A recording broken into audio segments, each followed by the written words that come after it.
Good morning my dear student. आज हम लोग फ्लूइड मैकेनिक्स में लेक्चर सीरीज 14 को डिस्कस करेंगे। जैसा कि माय डियर लास्ट लेक्चर में हम लोगों ने एक न्यू चैप्टर स्टार्ट किया था, pressure and pressure measurement devices. तो आज हम लोग उसी को आगे बढ़ाएंगे और हम लोग ये डिस्कस करेंगे। हम लोगों ने इंट्रोडक्शन में देखा था डियर कि प्रेशर क्या होता है, प्रेशर की यूनिट क्या होती हैं, टाइप्स ऑफ प्रेशर क्या होते हैं, atmospheric pressure, gauge pressure, positive gauge, negative gauge pressure, absolute pressure, vacuum pressure. इन सारे प्रेशर को हम लोगों ने लास्ट लेक्चर में डिस्कस किया था। तो आज के लेक्चर में हम लोग डियर क्या करेंगे, उसी से रिलेटेड अपने टॉपिक को आगे बढ़ाएंगे और उन प्रेशर को मेजर करने वाले डिवाइसेस को स्टडी करेंगे। साथ में हम लोग ये भी देखेंगे कि हमारा जो प्रेशर होता है वो हाइड्रोस्टैटिक लॉ के अकॉर्डिंग कैसे वर्क करता है, और हम लोग ये देखेंगे पास्कल लॉ पे प्रेशर का क्या इफेक्ट होता है। तो चलिए डियर, सबसे पहले हम लोग डिस्कस करते हैं पास्कल लॉ। इन जनरल हम लोग डिस्कस कर लेते हैं कि पास्कल लॉ हमारा क्या होता है। तो हम लोग डियर यहाँ पे डिस्कस कर लेते हैं पास्कल लॉ। चलिए यहाँ पे हम लोग डिस्कस कर लेते हैं पास्कल लॉ।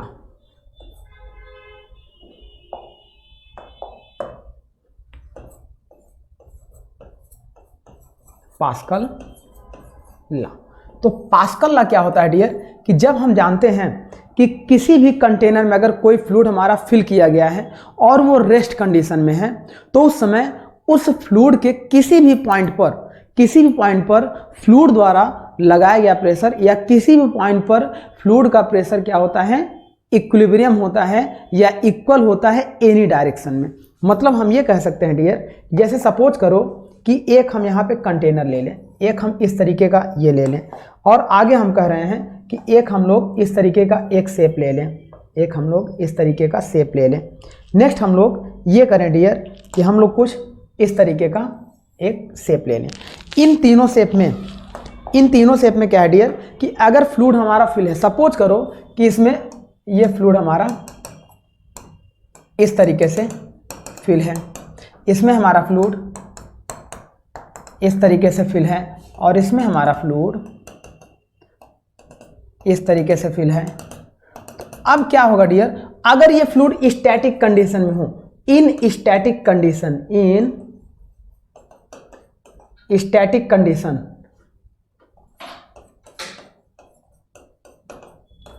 यदि ये फ्लूइड हमारे डियर स्टैटिक कंडीशन में होंगे तो किसी भी पॉइंट पर, सपोज करो हम इस कंटेनर के इस पॉइंट की बात करें, तो इस पॉइंट पर एवरी डायरेक्शन में, मान लो ये एक्स डायरेक्शन हो जाए, ये वाई डायरेक्शन हो जाए और ये जेड डायरेक्शन हो जाए, किसी भी डायरेक्शन पर फ्लूइड के प्रेशर की वैल्यू इक्वल होगी। यही हमारा कहता है पास्कल का लॉ। इस कंटेनर में अगर हम इस पॉइंट पे देखें तो इस पॉइंट पे जो एक्स डायरेक्शन में वैल्यू होगी, वाई डायरेक्शन में होगी, जेड डायरेक्शन में होगी। और हम पॉइंट अगर चेंज करना चाहें डियर, सपोज करो हम इस पॉइंट पे देखें तो X direction, Y direction, Z direction. मतलब किसी भी कंटेनर में यदि फ्लूइड हमारा फिल किया गया है और फ्लूइड स्टैटिक कंडीशन में हो, तो उस समय फ्लूइड के एवरी पॉइंट पर प्रेशर की वैल्यू एवरी डायरेक्शन में कांस्टेंट होती है। मतलब इन static fluid at any point on the container, at any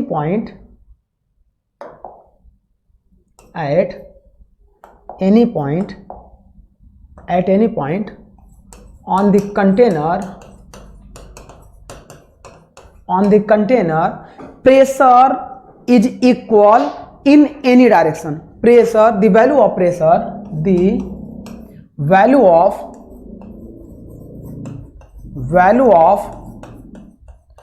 pressure is equal in any direction. किसी भी डायरेक्शन में किसी भी पॉइंट पर हमारे प्रेशर की वैल्यू क्या होगी डियर, इक्वल होगी। मतलब अब यहाँ जनरल हम लोग 3 डायरेक्शन लेते हैं, हम लोग लेते हैं एक्स, वाई एंड जेड। अब इसका एक बड़ा अच्छा सा डेरिवेशन होता है डियर। एक हम लोग वेज शेप एलिमेंट लेते हैं, उस पर प्रेशर की वैल्यू निकालते हैं और प्रेशर की वैल्यू निकालकर हम लोग देखते हैं कि एक्स डायरेक्शन में जो भी प्रेशर की वैल्यू आ रही है, सपोज करो एक्स डायरेक्शन में प्रेशर की वैल्यू पी एक्स है, इसका एग्जाम्पल ले लें। और अगर यहाँ पर भी ले लें किसी पर्टिकुलर पॉइंट पे, तो x डायरेक्शन में जो भी प्रेशर की वैल्यू है Px, y डायरेक्शन में जो प्रेशर की वैल्यू है Py एंड z डायरेक्शन में प्रेशर की वैल्यू है Pz।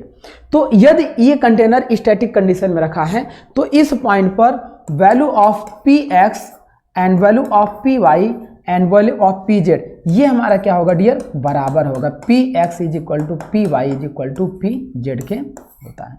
यही हमारा कहलाता है पास्कल लॉ। पास्कल लॉ का सिंपल सा मतलब ये है कि किसी भी रेस्ट फ्लूइड में किसी भी पॉइंट पर फ्लूइड का प्रेशर क्या होता है, एवरी डायरेक्शन में इक्वल होता है। अब बात करते हैं इस पास्कल लॉ के एप्लीकेशन की, तो पास्कल लॉ का जो एप्लीकेशन होता है डियर, वो हाइड्रोस्टैटिक या जैसे हम लोग कहते हैं कोई हम लोग वेट लिफ्टिंग डिवाइसेज जो हमारी होती हैं, हम लोग हाइड्रोलिक जैक यूज करते हैं, हाइड्रोलिक पंप यूज करते हैं, तो इन सब जगहों पे जो भी हमारा फ्लूइड प्रेशर अप्लाई होता है वो पास्कल लॉ पर ही वर्क करता है, पास्कल के सिद्धांत पे ही या पास्कल के प्रिंसिपल पे ही वर्क करता है। तो आइए देखते हैं application of pascal law. Application of pascal law. Pascal law का जो हमारा एप्लीकेशन है डियर, पास्कल लॉ का जो एप्लीकेशन है, इसको हम लोग क्या करते हैं, फर्स्ट एक एग्जांपल लेते हैं हाइड्रोस्टैटिक फ्लूइड में, इसका यूज हम लोग करते हैं हाइड्रोस्टैटिक फ्लूइड में, और उसका एक एग्जांपल ले लेते हैं हम लोग स्क्रू जैक। सिंपल सा हम लोग इसका एग्जांपल ले लेते हैं हाइड्रोलिक जैक या स्क्रू जैक। मान लो हम लोग ले लेते हैं हाइड्रोलिक जैक, एक हम लोग एग्जांपल ले लेते हैं हाइड्रोलिक जैक। अब हाइड्रोलिक जैक में क्या होगा डियर, देखो इसमें क्या करते हैं, एक हम लोग ऐसा शेप ले लेते हैं, एक हम लोग कुछ इस तरीके का, सपोज करो एक इस तरीके का एक हम लोग कंटेनर ले लेते हैं, ऐसे शेप का एक इक्विपमेंट ले लेते हैं।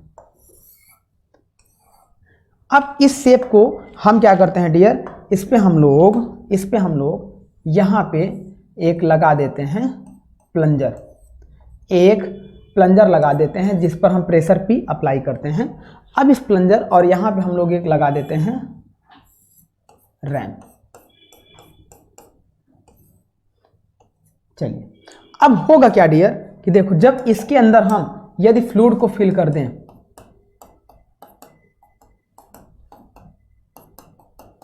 इसके अंदर यदि हम फ्लूइड को फिल कर दें इस तरीके से, तो आप देखो डियर होगा क्या, जब इस प्लंजर द्वारा इस पर हम प्रेशर फोर्स अप्लाई करेंगे, जब इस प्लंजर द्वारा इस पर हम लोग प्रेशर अप्लाई करेंगे, तो ये फ्लूइड क्या होगा, यहां पर जितना फोर्स अप्लाई करेगा, इस सरफेस पे जितना फोर्स अप्लाई करेगा, ये क्या करेगा, इसी फोर्स को ट्रांसफर करेगा सेम इसकी सरफेस पे, उतना ही फोर्स यहां पर भी ये ट्रांसफर करेगा, क्योंकि स्टैटिक कंडीशन में according to Pascal law every point पर प्रेशर की वैल्यू कांस्टेंट होती है या सेम होती है। तो अब इसी को हम लोग बोलते हैं force transmissibility law, law of force transmissibility, इसी को हम लोग बोलते हैं law of force transmissibility.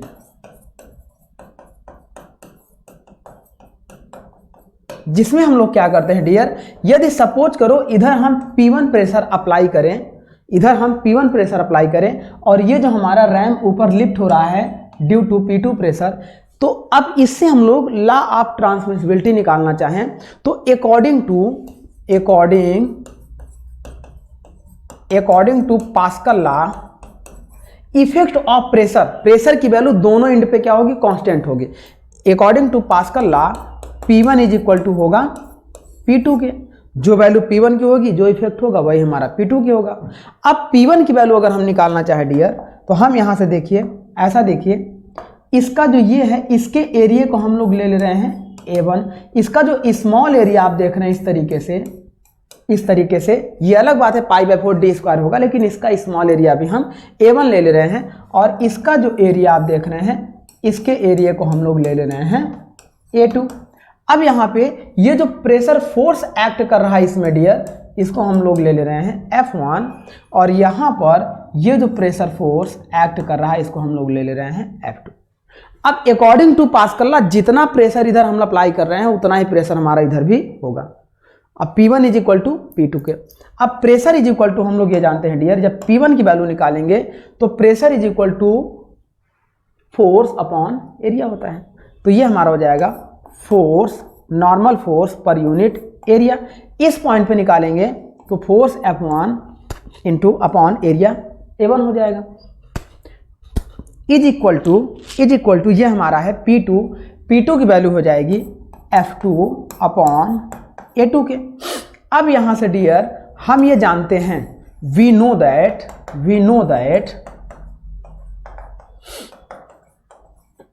A1, देखिए A2 की वैल्यू हमें ज़्यादा, एरिया ऑफ सेकेंड हमारा ज़्यादा दिखाई दे रहा है, तो ये हम देख रहे हैं A2 is greater than A1। तो जहाँ पे A2 अपॉन A1 रेशियो आएगा इसकी वैल्यू हमेशा क्या हो जाएगी डियर, ग्रेटर देन 1 हो जाएगी। और जहाँ पर A1 अपॉन A2 आएगा इसकी वैल्यू हमेशा 1 से कम होगी। रीजन ये है डियर कि जब A2 की वैल्यू ग्रेटर है तो ग्रेटर को लेस से अगर डिवाइड करेंगे तो वैल्यू 1 से अधिक आएगी। जब A2 ग्रेटर होगा A1 कम होगा तो इसकी वैल्यू ऑलवेज 1 से कम आएगी। अब ये तो हो गया हमारा एक कॉन्सेप्ट। आगे हम देखते हैं कि जब हम लॉ ऑफ फोर्स ट्रांसमिसिबिलिटी देख रहे हैं अकॉर्डिंग टू पास्कल लॉ, तो इसके अकॉर्डिंग क्या है डियर कि देखो जब F1 upon A1, P1 pressure की वजह से यहाँ F1 फोर्स एक्ट हो रहा है और वो F1 प्रेशर फोर्स यहाँ ट्रांसफर कर रहा है F2 प्रेशर फोर्स को। तो हम अगर यहाँ से F2 की वैल्यू निकालना चाहें dear, F2 is equal to, तो A2 इधर हो जाएगा, ये हो जाएगा A2 upon A1, A2 upon A1 into F1। ये हमारा हो गया एक इक्वेशन। सिमिलर अगर हम F1 की वैल्यू निकालना चाहें डियर, F1 की वैल्यू निकालना चाहें तो F1 is equal to A1 upon A2, ये हो जाएगा A1 upon A2 into F2। तो यहाँ से आपने देखा डियर, चूंकि आपने देखा A2 upon A1 is greater than 1, तो इसकी वैल्यू क्या होगी, F2 is greater than F1 हो जाएगा। चूंकि A1 upon A2 is less than 1 के हैं तो F1 की वैल्यू लेस होगी और F2 की वैल्यू ज़्यादा होगी।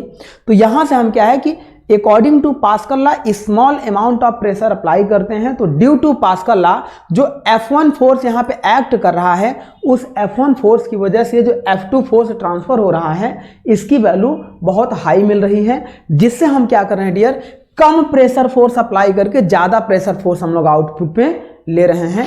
ये हमारा एक मैकेनिकल एडवांटेज होता है। इससे क्या होता है हमारा डियर, 1 kg वेट को अगर सपोज करो यहाँ पे हम कोई वेट रख दें 10 kg का वेट रख दें, तो अगर इसको उठाना था या तो हम यहाँ 10 kg का एफर्ट लगाएं, और 10 kg के वेट को उठाने के लिए अगर हम 10 kg का एफर्ट लगाएंगे तो हमारा mechanical advantage is equal to क्या हो जाएगा, 1 हो जाएगा। कोई मैकेनिकल एडवांटेज नहीं मिलेगा, नो मैकेनिकल एडवांटेज। जितना वेट उठाना था उतना एफर्ट हमने लगा दिया। जैसे तराजू 1 kg वेट उठाने के लिए 1 kg हम लोग भार रखते हैं इधर, तो बैलेंस होता है, तो उसमें कोई मैकेनिकल एडवांटेज नहीं होता है। लेकिन आप देखो स्क्रू जैक एक अकेले आदमी ने पूरे 10 क्विंटल के कार को अकेले लिफ्ट कर दिया, मतलब उसने अपने प्रेशर से 10 kg के वेट को उठा दिया, 10 क्विंटल के वेट को लिफ्ट कर दिया, तो वहां पे एक बेटर मैकेनिकल एडवांटेज मिला। तो जब हम क्या करते हैं dear, mechanical advantage is equal to होता है output effort upon input effort. Output effort upon input effort होता है। यदि इनपुट एफर्ट कम दें और आउटपुट एफर्ट हमें ज़्यादा मिले तो उसका मैकेनिकल एडवांटेज हमेशा क्या होता है, इज ऑलवेज ग्रेटर देन 1 होता है। तो इस तरीके से ये हमारे होते हैं डियर मैकेनिकल एडवांटेज, और मैकेनिकल एडवांटेज की वैल्यू हमेशा 1 से ज़्यादा होगी तो हमें बेनिफिट मिलेगा, मैकेनिकल एडवांटेज 1 होगा तो हमें बेनिफिट नहीं मिलेगा, और मैकेनिकल एडवांटेज 1 से कम होगा तो हमारा लॉस होगा। तो हम चाहेंगे कि हमेशा मैकेनिकल एडवांटेज 1 से अधिक मिले, इसीलिए आप देखते होंगे कि स्क्रू जैक का मैकेनिकल एडवांटेज 50 होता है और डिफरेंट मशीनों का मैकेनिकल एडवांटेज दिस ऐसे कुछ करके दिया रहता है। तो ये हमारा हो गया। अब यहाँ से देखो F1 फोर्स की वजह से जो Ft फोर्स ट्रांसफर हो रहा है, F1 एफर्ट हमने लगाया, F1 एफर्ट की वैल्यू कम है और F2 एफर्ट ज़्यादा मिल रहा है, तो मतलब मैकेनिकल एडवांटेज हमारा ज़्यादा होगा जब F2 is greater than F1 होगा। इसी रूल को कहते हैं dear law of force transmissibility, force transmissibility का रूल जो कि फॉलो करता है पास्कल लॉ पर। ये हो गया।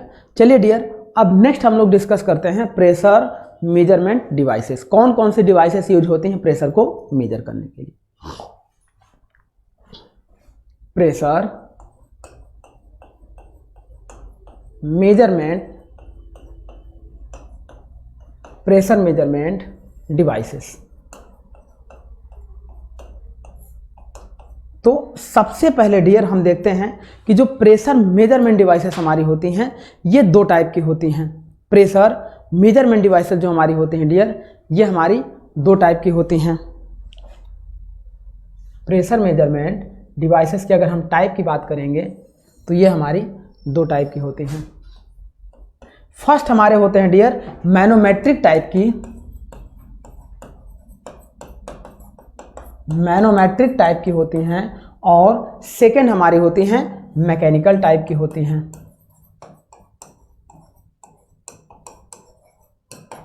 मैकेनिकल टाइप की होती हैं। मैकेनिकल टाइप का मतलब ये होता है डियर, जैसे डायफ्राम गेज टाइप हो गया, डायल इंडिकेटर टाइप का हो गया, ये सारे हमारे मैकेनिकल टाइप के प्रेशर मेजरमेंट डिवाइसेस होती हैं, जिसमें आप देखते होंगे कुछ इस तरीके से हमारे इंडिकेटर्स लगे होते हैं। ये मैकेनिकल टाइप हमारे प्रेशर मेजरमेंट डिवाइसेस होती हैं। और मैनोमेट्रिक टाइप जो हमारी प्रेशर मेजरमेंट डिवाइसेस होती हैं, ये हमारी दो टाइप की होती हैं। एक हमारी होती हैं सिंपल मैनोमेट्रिक मेजरमेंट डिवाइसेस होती हैं, और एक हमारी होती है डिफरेंशियल मैनोमेट्रिक डिवाइसेस होती हैं।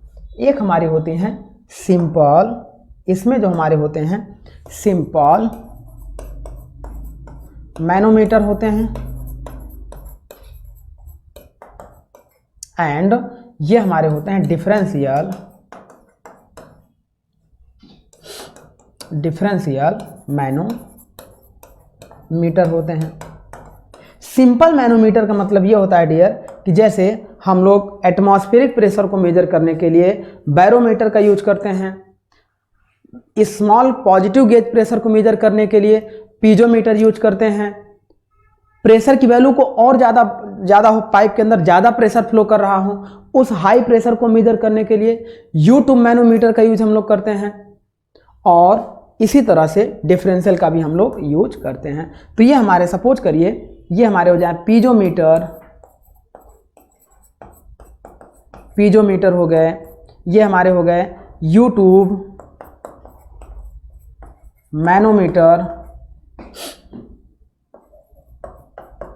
U2 manometer, sensitive manometer, inclined manometer.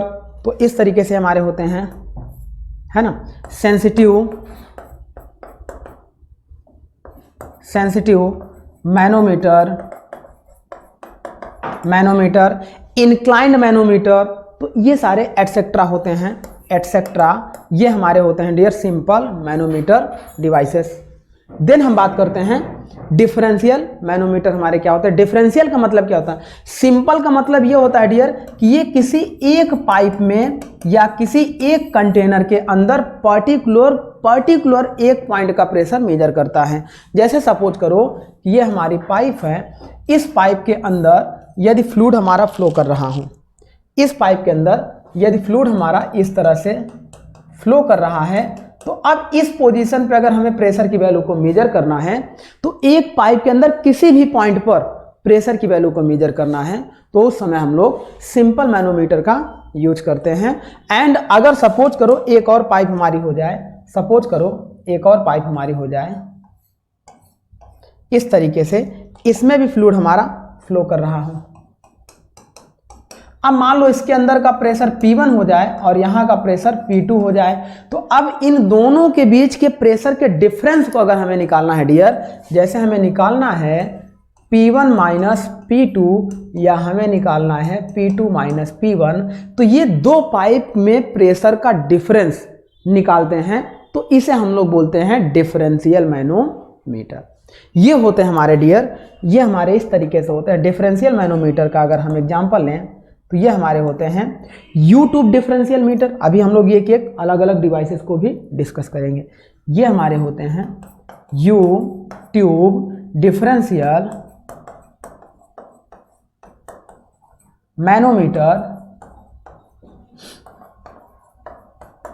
U tube differential manometer. Next हमारे होते हैं dear inverted U tube differential manometer,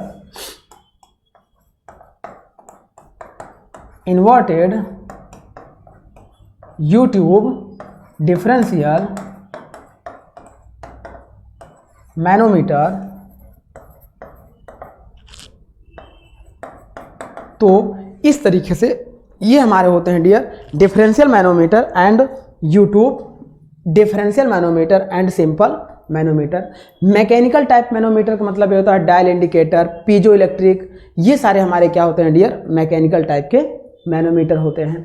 तो हम हाइड्रोलिक्स में हम लोग पढ़ते हैं डियर सिंपल मैनोमीटर के बारे में और डिफरेंशियल मैनोमीटर के बारे में, ये हमारे सिलेबस के बाहर की चीज़ होती है। तो चलिए हम सबसे पहले स्टार्ट करते हैं कि सिंपल मैनोमीटर में पीजोमीटर क्या होते हैं, पीजोमीटर का यूज क्या होता है।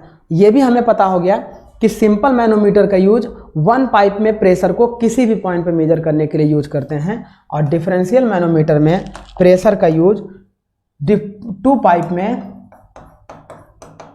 में इन two pipe measure pressure difference, measure pressure difference. तो ये हमारा होता है डिफरेंशियल मैनोमीटर। अब आइए डियर सबसे पहले हम स्टार्ट करते हैं कि हमारा सिंपल मैनोमीटर में पीजोमीटर क्या होता है और बैरोमीटर एक डिवाइस होती है, बैरोमीटर क्या होता है। तो सबसे पहले आइए स्टार्ट करते हैं।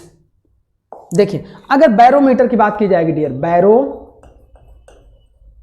बैरोमीटर, तो बैरोमीटर एक ऐसी डिवाइस होती है डियर, बैरोमीटर एक ऐसी डिवाइस होती है जो हमारी एटमॉस्फेरिक प्रेशर को मेजर करने के लिए यूज किया जाता है। ये क्वेश्चंस कई बार पूछा जा चुका है। It is a device used to measure atmospheric pressure, atmospheric pressure. Barometer का यूज हम लोग एटमॉस्फेरिक प्रेशर को मेजर करने के लिए करते हैं, और ये हमारे सिंपल टाइप बैरोमीटर होते हैं। ये दो टाइप के बैरोमीटर हम लोग क्लासिफाई करते हैं। फर्स्ट हमारे होते हैं मैनोमेट्रिक फ्लूइड टाइप बैरोमीटर, और सेकंड हमारे होते हैं मैकेनिकल या सेंसिटिव टाइप बैरोमीटर। तो ये हमारे मैनोमेट्रिक या मैनोमेट्रिक फ्लूइड टाइप,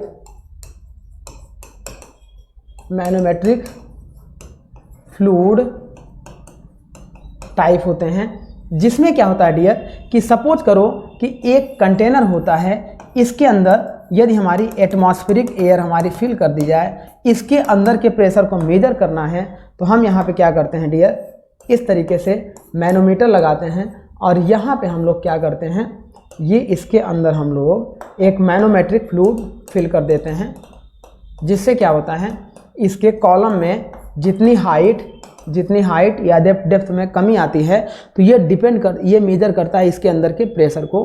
प्रेशर अगर अंदर का ज़्यादा होगा तो ये क्या होगा, ऊपर लिफ्ट करेगा, कम होगा तो ये डाउन आएगा।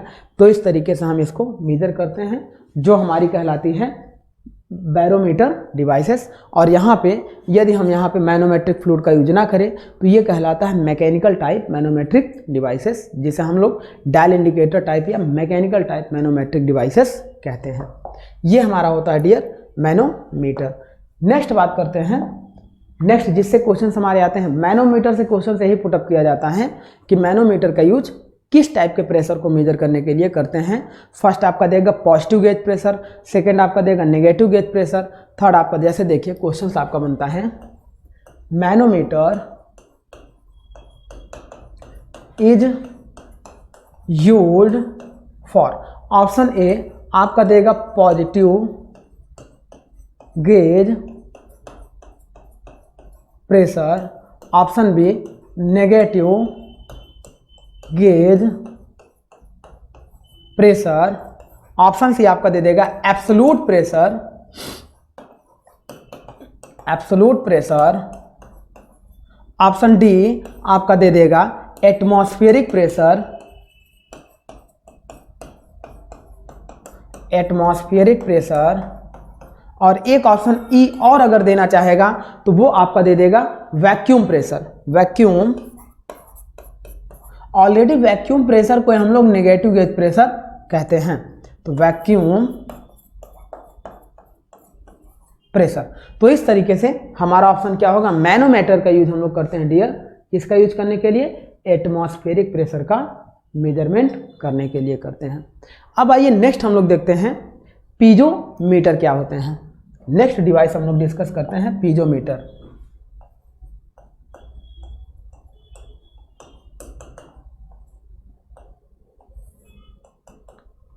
एक मिनट डियर, एक मिनट। ये बैरोमीटर होते हैं, क्वेश्चन हमारा यहाँ पर रहेगा बैरोमीटर, बैरोमीटर। तो बैरोमीटर जो हमारे होते हैं वो यहाँ देखिए, बैरोमीटर एक ऐसी डिवाइस होती है जो एटमॉस्फेरिक प्रेशर को मेजर करने के लिए यूज की जाती है।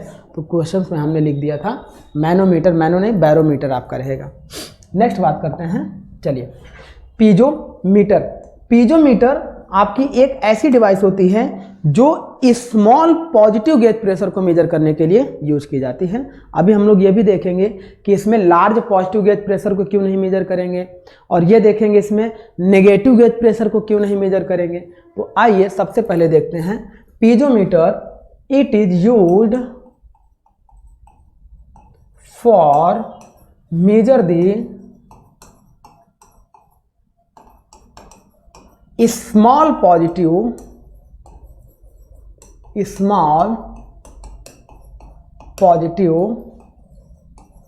Gauge pressure. मतलब अब इसमें केवल और केवल हम लोग स्मॉल या मीडियम कह सकते हैं, और मीडियम पॉजिटिव गेज प्रेशर कैसे, आइए हम लोग देखते हैं। ये क्या होता है डियर, सपोज करो कि एक हमारे पास इस तरीके का कंटेनर है।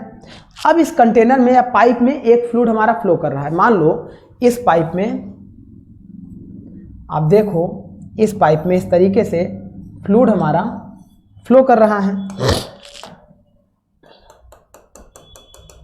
इस तरीके से इसमें फ्लूइड हमारा फ्लो कर रहा है। तो हम क्या करते हैं डियर, इस पाइप में एक वर्टिकल ट्यूब लगा देते हैं। इस पाइप में एक वर्टिकल, यहाँ पे हम लोगों ने क्या किया, यहाँ पे एक होल करते हैं और इस तरीके से एक वर्टिकल ट्यूब लगा देते हैं। अब वर्टिकल ट्यूब जब हमने इंसर्ट कर दिया तो ये लिक्विड आगे जा रहा था, तो इस प्रेशर की वजह से इस ट्यूब में भी राइज करना शुरू कर देगा, और इस ट्यूब में जब राइज करना शुरू कर देगा तो उस समय क्या होगा डियर, उस समय क्या होगा कि हो सकता है लिक्विड यहां तक राइज कर जाए। जितना प्रेशर होगा उतनी ज्यादा ऊंचाई तक राइज करेगा।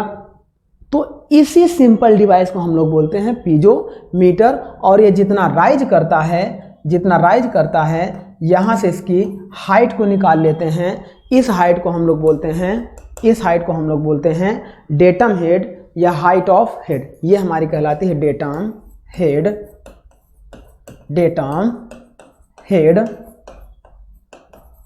हाइट।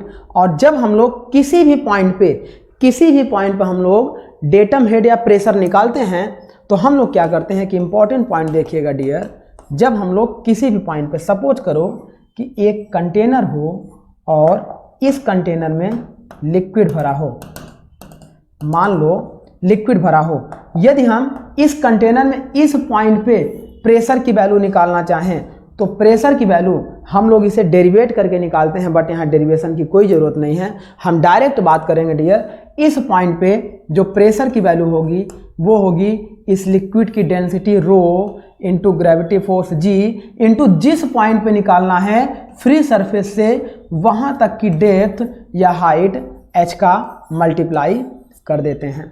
यदि इस पॉइंट पे हम प्रेशर की वैल्यू निकालना चाहें और यहाँ से लेकर यहाँ तक हाइट हमारी हो जाए h1, तो इस पॉइंट पे प्रेशर मान लो P1 हो जाए, तो P1 इज इक्वल टू इस लिक्विड की density rho into gravity force G into height आपकी हो जाएगी h1। तो इस तरह से आप देखेंगे डियर कि जैसे जैसे स्टैटिक फ्लूइड में अभी ये तो हम फ्लो कर रहे हैं, अभी स्टैटिक फ्लूइड की बात देखो, जैसे जैसे हाइट हमारी बढ़ती जा रही है तो उस समय जब हाइट बढ़ेगी तो डेंसिटी और ग्रेविटी फोर्स कांस्टेंट है, हाइट बढ़ेगी तो प्रेशर की वैल्यू बढ़ेगी। यही रीज़न है कि हम गहरे समुद्र में जब नीचे उतरते हैं तो वहाँ हाई प्रेशर की वजह से हमारी नसों से ब्लड बाहर आने के चांसेस होते हैं या नसों के एक्सप्लोड या फटने के चांसेस होते हैं, क्योंकि बाहर का प्रेशर ज़्यादा और हमारे अंदर का प्रेशर कम होता है, तो प्रेशर इक्विलिब्रियम नहीं हो पाता है। चलिए, तो ये हमारा हो गया P1। अब देखो जैसे जैसे प्रेशर बढ़ता है वैसे वैसे मतलब हाइट बढ़ती है वैसे वैसे प्रेशर की वैल्यू बढ़ती है।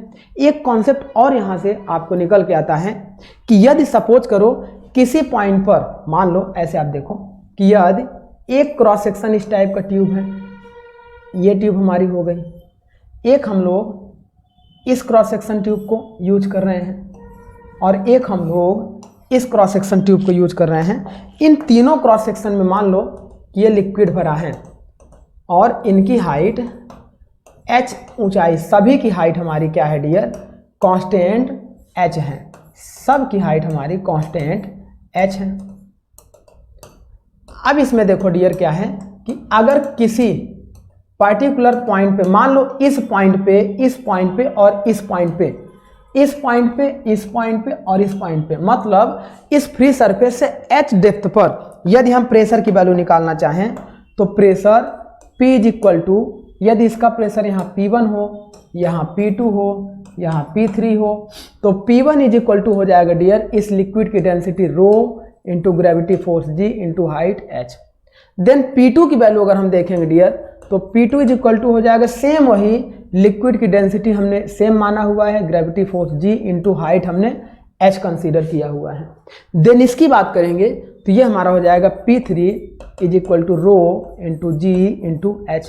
अब यहाँ से देखो डियर क्या है कि जब किसी कंटेनर में चाहे जैसा उसका शेप हो, चाहे उसका कॉन्ट्रैक्ट शेप हो, चाहे उसका एक्सपैंड शेप हो, चाहे उसका स्ट्रेट हमारा रेक्टेंगल या सिलेंडर टाइप का शेप हो, सभी शेप में अगर हम किसी पॉइंट की बात करेंगे डियर तो उस पॉइंट पर प्रेशर की वैल्यू कांस्टेंट होगी, प्रेशर की वैल्यू चेंज नहीं होगी। That means P1 is equal to P2 is equal to P3 आपको यहाँ से दिखाई दे रहा है, बराबर किसके हो जाएगा, rho into G into h। लेकिन अगर इसके एरिया को हम कंसीडर करना शुरू कर दें डियर, मान लो यहाँ पे ये इसका एरिया A1 था, ये यहाँ पे इसका एरिया हमारा हो गया A2 और यहाँ पे इसका एरिया हमारा हो गया A3।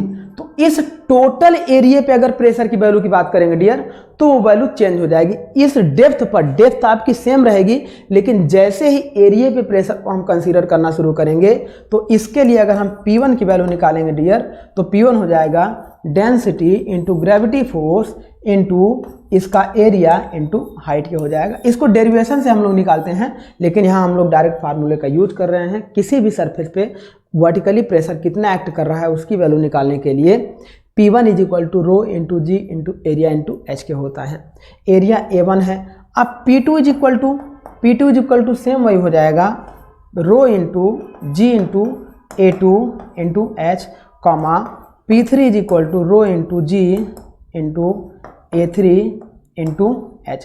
अच्छा, यहाँ से हम ये जानते हैं डियर, यहाँ से हम ये जानते हैं कि यदि A3 की वैल्यू ज़्यादा होगी तो इसका प्रेशर ज़्यादा होगा, A2 कम होगा तो प्रेशर कम होगा, A1 और कम होगा। चूँकि A3 is greater than A2 is greater than A1। यदि A3 ज़्यादा होगा तो A3 की वैल्यू यहाँ पे, बाकी तो देखो डेंसिटी, ग्रेविटी फोर्स और हाइट तीनों का कांस्टेंट है। यदि A3 ज़्यादा होगा तो इसका मतलब P3 is greater than P2 is greater than P1 हो जाएगा। तो जब प्रेशर वेरिएशन अगर हम पर्टिकुलर किसी पॉइंट पे देखेंगे डियर तो डिफरेंट टाइप्स ऑफ शेप, कोई भी शेप होगा, शेप से उस पर मैटर नहीं करेगा। किसी भी पर्टिकुलर पॉइंट पर अगर हम निकालना चाहें एक डेप्थ पर, लेकिन अगर हम उस सरफेस एरिया पे प्रेशर की वैल्यू निकालना चाहें तो वहाँ पर फिर ये प्रेशर की वैल्यू क्या होगी, वेरिएट करना शुरू कर जाएगी। तो ये हमारा होता है डियर डिफरेंट क्रॉस सेक्शन के लिए प्रेशर की वैल्यू। अब आइए हम लोग ये अपने इसमें डिस्कस कर लेते हैं, जो हम लोग देख रहे थे पीजोमीटर हमारा क्या होता है। तो पीजोमीटर एक small positive gauge pressure measure करने की डिवाइस होती है। इसे अगर हम लोग फ्रंट से बनाना चाहें तो ये हमारा कुछ इस तरीके से दिखाई देता है। ऐसी ट्यूब इसमें इंसर्ट कर देते हैं, ऐसी ट्यूब इसमें इंसर्ट कर देते हैं और इसके अंदर देखो ये लिक्विड हमारा फ्लो कर रहा था, ये लिक्विड हमारा फ्लो कर रहा था। अब होगा क्या डियर कि जब ये देखो ये पाइप में लिक्विड फ्लो कर रहा है तो इसके ऊपर राइज कर रहा है, तो वही सेम है, ये हमने साइड व्यू दिखा दिया और यहाँ से फ्रंट व्यू दिखा दिया। तो लिक्विड यहाँ तक हमारा राइज करेगा, जितना राइज करेगा ये हमारे कॉलम की हाइट h हो जाएगी, h हो जाएगी। इसी को हम लोग मेजर करेंगे, इस ट्यूब के अंदर का स्मॉल प्रेशर P और इस ट्यूब के अंदर का स्मॉल प्रेशर P को मेजर कर लेंगे, तो ये हमारा क्या हो जाएगा सिंपल U2 सिंपल पीजोमेट्रिक डिवाइस हो जाएगी। अब देखो यहाँ पे पीजोमीटर क्या है डियर कि ये एटमॉस्फेयर में पाइप ओपन है, एटमॉस्फेयर में पाइप ओपन है, तो यहाँ से प्रेशर जाएगा और जितना मतलब जितना इसके अंदर प्रेशर होगा उतनी हाइट को इसको राइज करेगा। एट लास्ट ये क्या होगा इक्विलिब्रियम कंडीशन में इसको बैलेंस कर देगा, यहीं पे रुक जाएगा। अगर देखो ट्यूब के अंदर का प्रेशर लार्ज हो जाए तो ये क्या होगा, इस ट्यूब की बहुत ज़्यादा हाइट लेनी पड़ जाएगी, बहुत ज़्यादा हाइट लेनी पड़ जाएगी, जो कि हमारे लिए कन्वीनियंट या सुविधाजनक नहीं होगा, क्योंकि बहुत हाइट की ट्यूब ले लेंगे तो ऊपर हमें बहुत ज़्यादा देखना पड़ेगा, ट्यूब बेंड ना होने पाए, उसका कंस्ट्रक्शन सही बनाना होगा। तो इसीलिए इसको हम लोग क्या करते हैं, केवल स्मॉल पॉजिटिव गेज प्रेशर के लिए यूज करते हैं, लार्ज पॉजिटिव गेज प्रेशर के लिए इसे हम लोग यूज नहीं करेंगे, है ना। Do not use for large positive gauge pressure. Second बात करते हैं डियर। अच्छा देखो लार्ज पॉजिटिव गेज प्रेशर के लिए इसको यूज नहीं करेंगे। यदि हम बात करेंगे negative pressure, negative gauge pressure या एटमॉस्फेयर से बिलो, चूंकि इस ट्यूब के अंदर अगर कोई लिक्विड फ्लो कर रहा है तो हम ये जानते हैं डियर कि atmospheric pressure is less than P होगा। जब एटमॉस्फेयर प्रेशर की वैल्यू कम होगी, इंटरनल प्रेशर की वैल्यू ज़्यादा होगी, तब इसके अंदर क्या होगा, पाइप में फ्लूइड फ्लो करेगा। यदि एटमॉस्फेयर प्रेशर की वैल्यू ज़्यादा हो जाए और ट्यूब के अंदर के प्रेशर की वैल्यू कम हो जाए तो वहाँ पे वैक्यूम जनरेट होना शुरू हो जाएगा। तब ये लिक्विड राइज करने की बजाय डिप्रेस होकर ये पूरा यहाँ तक आ जाएगा। मान लो अगर इतना लेवल होगा, आप ऐसे देखो, यदि ये कॉलम हो गया, अब अगर इसके अंदर का प्रेशर कम हो जाए तो ये हो सकता है यहाँ तक ये डेप्थ में चला जाए। अब चूंकि यहाँ पे हमें इंडिकेटर तो लगे हुए हैं, जब हमें ये हेड मिलेगा ही नहीं तो हम इसके प्रेशर को नहीं मेजर कर पाएंगे। तो यही रीज़न है कि simple piezometer negative gauge pressure, मतलब यहाँ से लेकर यहाँ तक ये जो प्रेशर की वैल्यू है ये है नेगेटिव गेज प्रेशर, या इतना वैक्यूम बन गया है तो नेगेटिव गेज प्रेशर या वैक्यूम को हम लोग इससे मेजर नहीं करते हैं, क्योंकि इसमें क्या होता है, एक प्रॉब्लम आती है। प्रॉब्लम ये आती है कि ये क्या होता है, ये डिप्रेस होने लगता है। तो नेक्स्ट हम लोग क्या करें dear, negative gauge pressure do not use for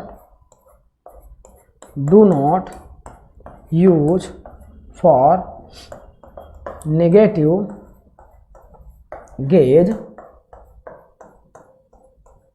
pressure. एक और क्वेश्चन पूछता है डियर कि ये जो ट्यूब हमारी है, ये जो ट्यूब हमारी होती हैं, इन ट्यूब का डायमीटर कितना रखा जाता है। अब अगर आप इस ट्यूब के बराबर इस ट्यूब का डायमीटर रख देंगे तो क्या इसके अंदर वो लिक्विड राइज करेगा, नहीं करेगा। इस ट्यूब के डायमीटर से ज़्यादा डायमीटर की पाइप यहाँ पे लगा देंगे तो क्या लिक्विड राइज करेगा, तो भी राइज नहीं करेगा। तो यहाँ पे जो ट्यूब हम लोग लेते हैं डियर, इस ट्यूब का डायमीटर एक स्टैंडर्ड लेते हैं, diameter of tube is equal to 19 mm। ये क्वेश्चन आपका पूछा जा सकता है। ट्यूब का जो डायमीटर हम लोग लेते हैं डियर, ये 19 mm तक लेते हैं, अप टू 19 mm। उससे ज़्यादा होता है तो ये प्रॉपर इंडिकेशन नहीं दे पाएगा। तो इस तरीके से ये हमारा एक सिंपल सा डिवाइस होता है जिसे हम लोग बोलते हैं पीजोमीटर। अब इसमें प्रेशर अगर हमें मेजर करना है डियर तो P is equal to rho G H. Rho G H का मतलब क्या होता है डियर, देखो इस लिक्विड का इस पाइप के अंदर सपोज करो इंटरनल प्रेशर P है, इस पाइप के अंदर आप यहां से देखो, मान लो पाइप के अंदर इंटरनल प्रेशर P है। अब इसमें कितनी हाइट तक लिक्विड राइज कर रहा है? यदि प्रेशर बढ़ेगा तो लिक्विड और राइज करेगा, प्रेशर बढ़ेगा तो और राइज करेगा। जहां पे इसका प्रेशर रुक जाएगा, जहां पे इसका प्रेशर रुक जाएगा तो वहां पे क्या होगा डियर, इस लिक्विड में, इस ट्यूब के अंदर जितना amount of weight of liquid जाएगा वो इसके प्रेशर के बराबर होगा, क्योंकि जितना प्रेशर बढ़ेगा उतना अमाउंट ऑफ लिक्विड इसे राइज करेगा। तो यदि इस ट्यूब के अंदर के टोटल लिक्विड के वेट को निकाल दें तो ये हमारा निकल जाएगा, ये निकल जाएगा इसके इंटरनल प्रेशर के बराबर। तो इस ट्यूब के अंदर का जो प्रेशर होता है डियर, इस लिक्विड के वेट के बराबर होता है, और इसका आपका वेट हो जाएगा इस लिक्विड की density rho into gravity force g into area into height rho g AH के बराबर में होता है। तो इस तरीके से हम इसको निकाल लेते हैं, और किसी पर्टिकुलर पॉइंट पे निकालना होता है तो P इक्वल टू हो जाता है रो इंटू जी इंटू H के बराबर में हो जाता है। अब चूंकि यहाँ देखो एटमॉस्फेरिक प्रेशर भी इस पे एक्ट कर रहा है, अगर हम यहाँ पे P equal to rho G H plus P ATM consider करें, एटमॉस्फेरिक प्रेशर को भी कंसीडर करें, तो इस केस में क्या होगा डियर, जब atmospheric pressure plus gauge pressure दोनों को कंसीडर करते थे तो हम लोगों ने पढ़ा था ये P हमारा क्या हो जाएगा, एब्सोल्यूट प्रेशर हो जाएगा, और जब हम लोग केवल प्रेशर की वैल्यू को कंसीडर करेंगे तो ये हमारा क्या होता है, गेज प्रेशर होता है। जब एटमॉस्फेयर को भी हम लोग कंसीडर करेंगे तो वो प्रेशर हमारा हो जाएगा एब्सोल्यूट प्रेशर। चूंकि फार्मूला हम लोग जानते हैं डियर, फार्मूला हम लोग जानते हैं, देखिए हम लोग P absolute is equal to P atmospheric plus minus P gauge. यहाँ से देखिए हम लोग जब एटमॉस्फेरिक प्रेशर को ऐड कर देंगे तो वहाँ पे एब्सोल्यूट प्रेशर आ जाता है। तो इस तरीके से एक हमारी डिवाइस होती है सिंपल पीजोमीटर, जिसका यूज करते हैं स्मॉल पॉजिटिव गेज प्रेशर को मेजर करने के लिए। अब इसमें एक और इम्पॉर्टेंट पॉइंट डियर कि यदि इस ट्यूब के अंदर बहुत लाइट डेंसिटी वाले फ्लूइड को फ्लो कराया जाए तो क्या उसके प्रेशर को मेजर करना आसान होगा? तो जितनी ज़्यादा डेंसिटी लाइट होगी डियर, उतने हल्का फ्लूइड होगा, वो क्या करेगा, कॉलम की हाइट को बहुत राइज करेगा, तो उस समय H आपका क्या होगा, बहुत लार्ज मिलेगा, जो कि हमारे लिए सही नहीं है। अब हम बात करते हैं कि यदि बहुत हाई डेंसिटी के फ्लूइड को इसके अंदर हम फ्लो कराएं, हाई डेंसिटी के फ्लूइड को फ्लो कराएं तो क्या होगा डियर, बहुत स्मॉल कॉलम मिलेगा, बहुत स्मॉल कॉलम मिलेगा। कॉलम की जो हेड हमारा है, ये कॉलम का हेड है, ये बहुत स्मॉल मिलेगा, जिसे मेजर करना थोड़ा सा डिफिकल्ट है। तो लार्ज डेंसिटी के फ्लूइड को भी हम लोग इससे मेजर नहीं करते हैं। तो ये कुछ इंपॉर्टेंट पॉइंट हमारे होते हैं डियर, किससे रिलेटेड, पीजोमीटर से रिलेटेड होते हैं, जिसको हम लोग यूज करते हैं प्रेशर को मेजर करने के लिए। नेक्स्ट चलिए इंपॉर्टेंट हम लोग शुरू करते हैं, एक और इम्पॉर्टेंट डिवाइस हम लोग शुरू करने चलते हैं, यूट्यूब मैनोमीटर।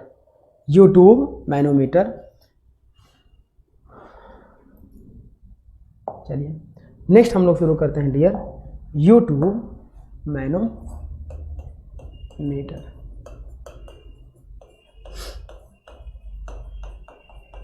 देखिए यूट्यूब मैनोमीटर क्या होता है डियर, कि सपोज करो वही पाइप हमारी होती है, पाइप हमारी कुछ इस तरीके की होती है। अब यहां से क्या होता है डियर, एक ट्यूब इस तरीके से हम इसमें कनेक्ट कर देते हैं, एक इस तरीके की ट्यूब हम लोग इसमें कनेक्ट कर देते हैं। सिमिलर एक और हम यहाँ पे ले रहे हैं, और इसमें भी हम लोग क्या करते हैं डियर, एक ट्यूब को कनेक्ट कर देते हैं इस तरीके से, एक ट्यूब को हम लोग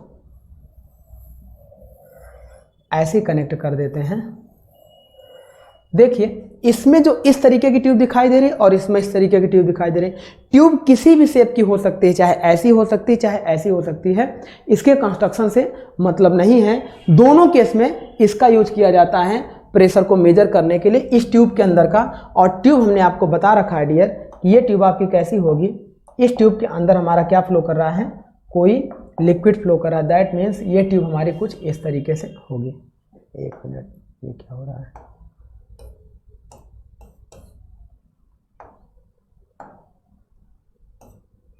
ये हमारा कुछ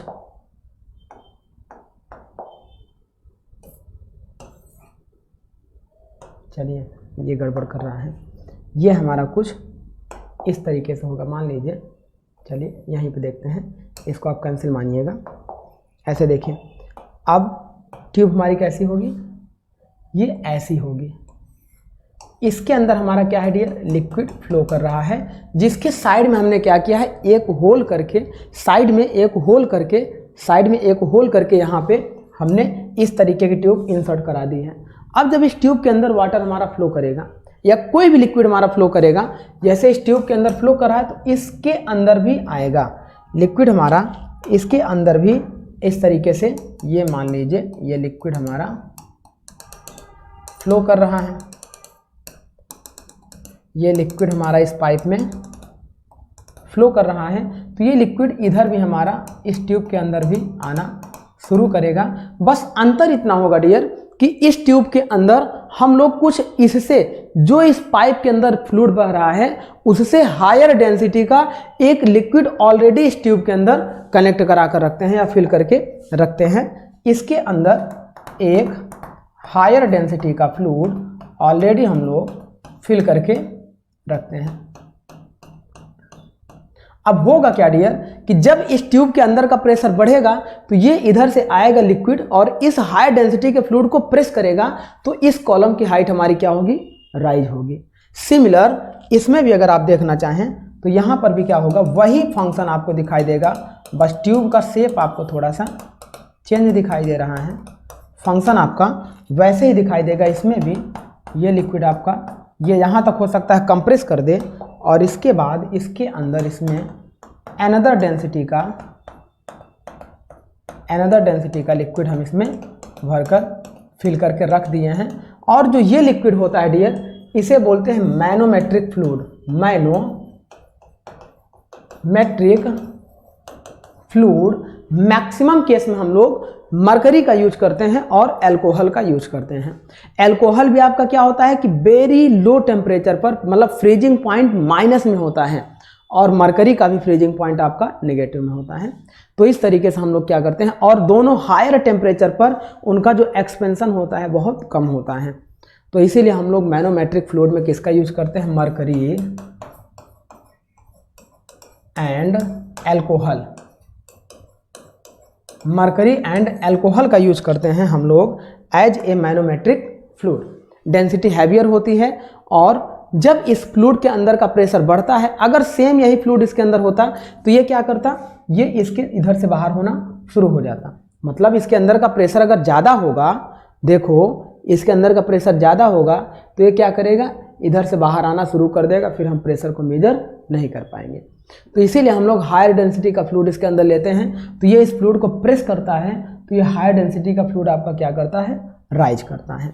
अब इसी डिवाइस से हम लोग जो प्रेशर को मेजर करते हैं, इसी को हम लोग बोलते हैं यू ट्यूब मैनोमीटर, क्योंकि इसका शेप आपका यू शेप का ट्यूब आपका होता है जिसे हम लोग कनेक्ट कर देते हैं।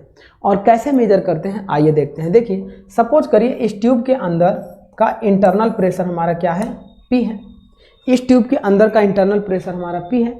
अब ये जो लिक्विड हमारा इसमें देखो नीचे की ओर जाने पर, मान लो यहाँ तक हमारा ये लिक्विड है, तो इसके सेंटर से डेप्थ में जितना हम लोग बढ़ते हैं, मान लो इसकी हाइट हमारी हो गई h1, तो डेप्थ में जितना जाएंगे उतना प्रेशर हमारा बढ़ता है। यहाँ पर एक ये हमारा मैनोमेट्रिक फ्लूइड हो गया, यहाँ पे इस मैनोमेट्रिक फ्लूइड का प्रेशर होगा। सिमिलर इस डायरेक्शन में आप देखो, यहाँ पे आ जाओ तो यहाँ पे भी एक ये मैनोमेट्रिक फ्लूइड का प्रेशर होगा। सिमिलर यहाँ से लेकर आप इस हाइट तक देखोगे तो यहाँ पर भी एक मैनोमेट्रिक फ्लूइड का प्रेशर होगा। देन ऊपर हमारा एटमॉस्फेरिक प्रेशर होगा। यदि एटमॉस्फेरिक प्रेशर को हम लोग कंसीडर करेंगे, तो वो एब्सोल्यूट प्रेशर की वैल्यू आएगी, और एटमॉस्फेरिक प्रेशर को कंसीडर नहीं करेंगे तो इस पाइप के अंदर ये जो प्रेशर है ये केवल गेज प्रेशर की वैल्यू आएगी।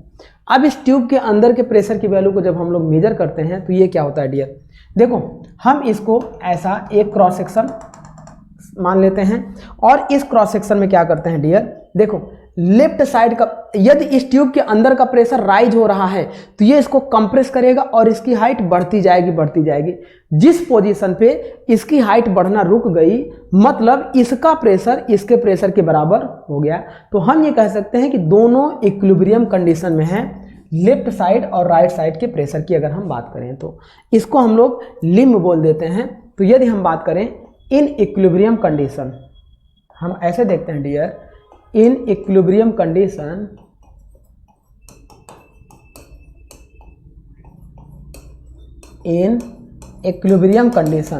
इक्विलिब्रियम कंडीशन में हमारा क्या होता है dear, left limb pressure is equal to right side tube pressure के होता है। जो लेफ्ट साइड का प्रेशर होगा वो इज इक्वल टू होता है राइट साइड के प्रेशर के।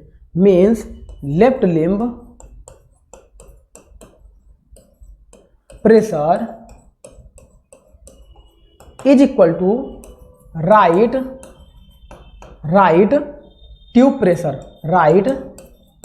ट्यूब प्रेशर के होता है। तो अब हम इसमें क्या करते हैं डियर, लेफ्ट साइड का प्रेशर राइट साइड के प्रेशर के बराबर होगा, इसकी वैल्यू को अगर हम निकाल लें तो वहां से हमें इस ट्यूब के अंदर या इस पाइप के अंदर का प्रेशर P पता चल जाएगा। तो अब सपोज करो लेफ्ट साइड में कौन कौन से प्रेशर एक्ट कर रहे हैं हमारे, तो यहाँ पे देखो डियर, लेफ्ट साइड में एक तो इस ट्यूब के अंदर का प्रेशर हमारा P एक्ट कर रहा है, साथ में देखो इस ट्यूब के अंदर इतना वाटर भरा हुआ है, तो इसका जो प्रेशर होगा डियर, ये हमारा क्या हो जाएगा, P इज इक्वल टू, ये हमारा हो जाएगा density of liquid rho into gravity force into इसकी हाइट हमारी कितनी हो जाएगी, h1 हो जाएगी। साथ में आप देखो इतना हमारा मैनोमेट्रिक फ्लूइड एक्ट कर रहा है, और यहीं पे देखो इतना मैनोमेट्रिक फ्लूइड हमारा राइट साइड में एक्ट कर रहा है, तो इधर हमारा क्या है, मैनोमेट्रिक फ्लूइड आप जाएंगे तो इसकी वैल्यू के बराबर होगी, तो इसीलिए ये दोनों आपस में कैंसिल आउट हो जाते हैं। तो इनकी वैल्यू हमारी क्या होती है, जहां पे ये दोनों कैंसिल आउट होते हैं तो इसी को हम लोग क्या मान लेते हैं, इसी को हम लोग डेटम लाइन मान लेते हैं, डेटम लाइन। तो हमेशा ध्यान रखना डियर कि ये जो हमारा हैवियर डेंसिटी का फ्लूइड यूज हो रहा है, उसका जो लोअर पॉइंट एंड है, लोअर पॉइंट एंड को हम लोग क्या कर लेते हैं, डेटम लाइन मान लेते हैं। यहाँ पे जब इस तरीके से पॉजिटिव गेज प्रेशर को मेजर कर रहे हैं तो ये प्रेस करके यहाँ तक किया, यहाँ से लेकर यहाँ तक देखो इस क्रॉस सेक्शन में लेफ्ट साइड की value is equal to right side के है, जो कि दोनों में फ्लूइड की डेंसिटी आपकी क्या, मान लो इसका प्रेशर आएगा रो इंटू जी इंटू H2 और इसका प्रेशर आएगा रो इंटू जी इंटू H3। तो हम ये जानना है H2 is equal to H3, ये दोनों आपस में कैंसिल आउट हो जाएगा, इसकी डेंसिटी के बराबर है, ये कैंसिल आउट हो जाएगा, और ग्रेविटी फोर्स भी बराबर है, तो ये दोनों कैंसिल आउट हो जाएंगे। इसीलिए इसको हम लोग प्रेशर निग्लिजिबल मानते हैं, और यहाँ पे लोअर एंड पे हम लोग एक डेटम लाइन मान लेते हैं। और इस डेटम लाइन से राइट साइड में ये जो हमारी हाइट है इसको हम मान लेते हैं H2। चलिए अभी इसको H1 मान रहे हैं और इसको H2, इसकी हाइट इसका प्रेशर हम लोग बैलेंस या नेग्लिजिबल मान ले रहे हैं। तो लेफ्ट साइड में प्रेशर इस ट्यूब के अंदर P1 और यहाँ पे हमारा प्रेशर हो जाएगा rho into g into H1 is equal to होगा इसके प्रेशर के, जो ये प्रेशर हमारा हो जाएगा किसके, इस ट्यूब के अंदर प्रेशर की वैल्यू अगर हम बात करेंगे डियर, तो ये हो जाएगा rho into g into H2। लेकिन यहाँ पे देखो इस ट्यूब के अंदर जो लिक्विड भरे हैं, यदि इसकी डेंसिटी हमारी रो1 हो जाए और इसकी डेंसिटी हमारी रो2 हो जाए, तो ये हो जाएगा रो1 और ये हो जाएगा रो2। अब यहाँ से देखो डियर, प्लस में इस ट्यूब के अंदर यहाँ पे एटमॉस्फेरिक प्रेशर भी एक्ट कर रहा है। अगर हम PATM को भी रख लें तो ये जो ट्यूब के अंदर का प्रेशर आएगा ये हमारा एब्सोलूट प्रेशर के बराबर में हो जाएगा। ट्यूब के अंदर का प्रेशर एब्सोलूट प्रेशर के बराबर हो जाएगा, इक्वल टू हो जाएगा रो2 g into H2 plus PATM, minus में ये हो जाएगा, इसको हम इधर भेज देंगे तो ये हो जाएगा रो1 इंटू जी इंटू H1। तो इस तरीके से ये हमारा क्या निकलेगा डियर, एब्सोलूट प्रेशर निकल जाएगा इस ट्यूब के अंदर का। यदि इस ट्यूब के अंदर P is equal to gauge pressure निकालना चाहें, इज इक्वल टू P निकालना चाहें, तो हम एब्सोलूट प्रेशर को माइनस कर देंगे तो हमारा गेज प्रेशर निकल जाएगा। दैट मीन्स गेज प्रेशर निकालना हो तो एटमॉस्फेरिक प्रेशर को हटा दें तो ये हो जाएगा ρ2 into g into H2 minus में ये हो जाएगा ρ1 इंटू जी इंटू H1। तो इस तरीके से ये हमारा प्रेशर की इंटरनल प्रेशर की वैल्यू इस ट्यूब के अंदर कितनी है एक सिंपल यू ट्यूब लगाकर हम लोग मेजर कर सकते हैं। जितना इसके कॉलम की हाइट हमारी राइज होगी यहाँ से हम लोग इसको मेजर कर लेंगे तो ये हमारा आ जाएगा पाइप के अंदर का प्रेशर। इसी डिवाइस को हम लोग बोलते हैं dear U tube manometer. U tube manometer और सिंपल मैनोमीटर या पीजोमीटर हमने डिस्कस किया। इसमें हमारा क्या होता है डियर, इस तरीके के ट्यूब होती हैं। अब इसमें क्या होता है कि देखो अगर ट्यूब के अंदर का प्रेशर बढ़ने लगे तो ये लिक्विड क्या है बाहर आने लगेगा, और अगर लिक्विड बाहर आने लगेगा तो प्रेशर हम मेजर नहीं कर पाएंगे। हम ट्यूब की हाइट इतनी रखते हैं कि लिक्विड बाहर ना आए, उस ट्यूब के अंदर ही उसकी हाइट मेंटेन रहे, तभी हम उसको मेजर कर पाएंगे।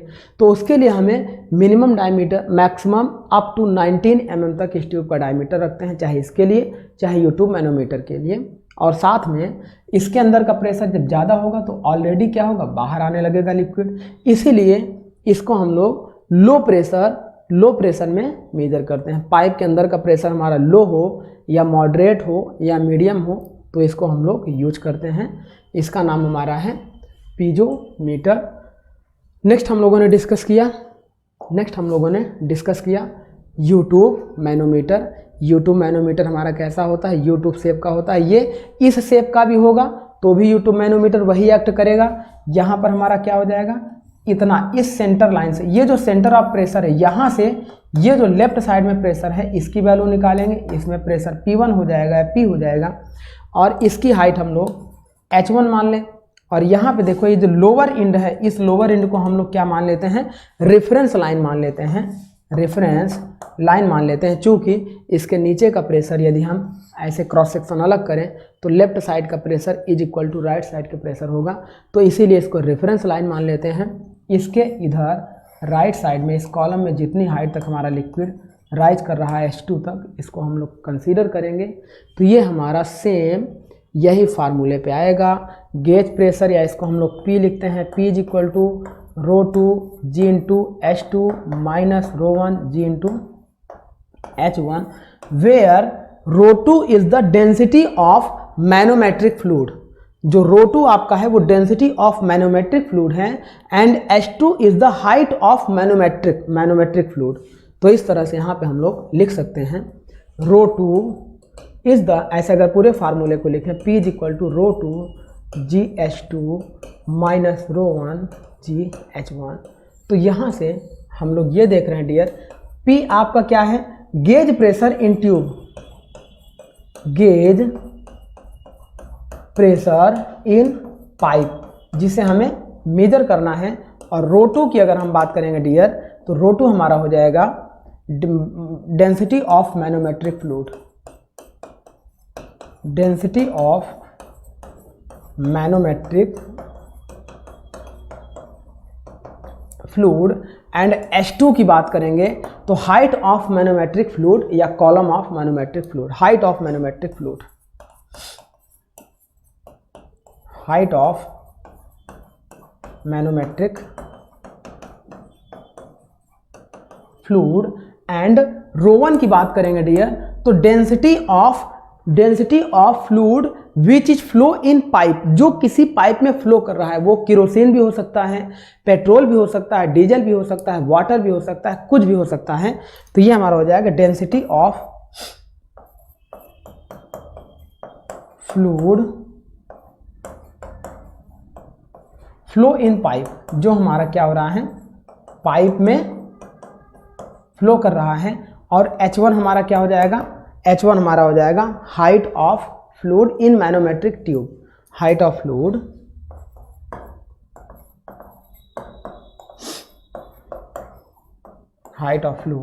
इन मैनोमेट्रिक ट्यूब। तो ये हमारा हो गया डियर फार्मूला, जिससे हम लोग आसानी से इसके अंदर के पाइप के प्रेशर को मेजर कर लेंगे। तो ये था हमारा डियर आज का लेक्चर, जिसमें हम लोगों ने different types of pressure measurement devices में हम लोगों ने देखा पीजोमीटर क्या होता है, बैरोमीटर क्या होता है। नेक्स्ट हम लोग क्या करेंगे डियर, और अनदर डिवाइसेस को डिस्कस करेंगे, जैसे हमारा डिफरेंशियल U2 मैनोमीटर क्या होता है, इन्वर्टेड डिफरेंशियल U2 मैनोमीटर क्या होते हैं, सेंसिटिव टाइप मैनोमीटर क्या होते हैं, इंक्लाइन टाइप मैनोमीटर क्या होते हैं। तो इन सारी चीज़ों को हम लोग नेक्स्ट लेक्चर में डिस्कस करेंगे। आई होप आपको लेक्चर समझ में आया होगा। तो चलिए माय डियर, आज का लेक्चर हम लोग यहीं पे स्टॉप कर रहे हैं। Thank you my dear.